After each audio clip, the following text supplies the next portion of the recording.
के बहरावा सुन लागे ड्राइवर सजनवा चली गईला छोड़ी के बहरावा सुन लागे ड्राइवर सजनवा। अब की सावन में घरे चली आई हराज जी, अब की सावन में घरे चली आई हराज जी।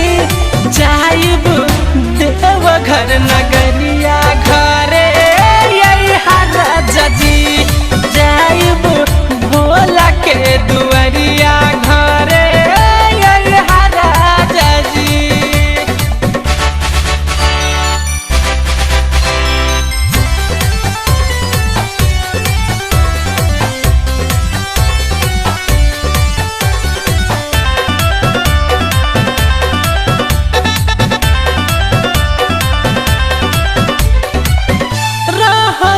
कुंवर जब सोचत रही मन में ओखत बियाह जाइब पिया जी के संग में, पिया जी के संग में।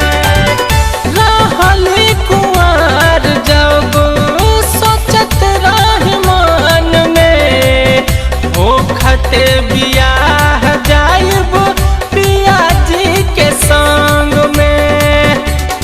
अब की लहसुन प्याज जनी खाई हराज जी, अब की लहसुन प्याज जनी खाई हराज जी।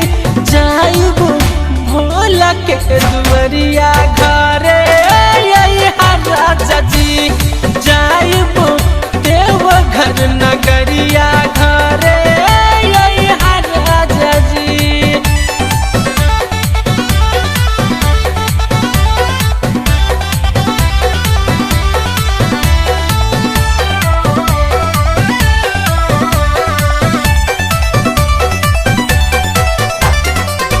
सुनिला बलम दीपक दिलवा के बात हो, श्रद्धा पुरा दे हमर लाल साया पार हो, लाल साया पार हो।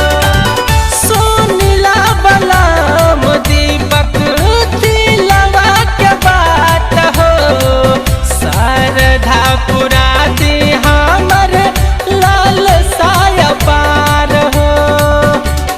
संगे देवर रमेश के ले आई हराज जी, संगे अपू गौतम के ले आई हराज जी।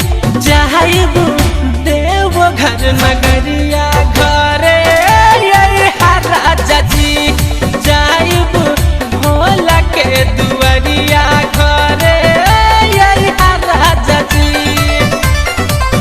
चली गईला छोड़ी के बहरावा सुन लागे ड्राइवर सजनवा चली गईला छोड़ी के बहरावा।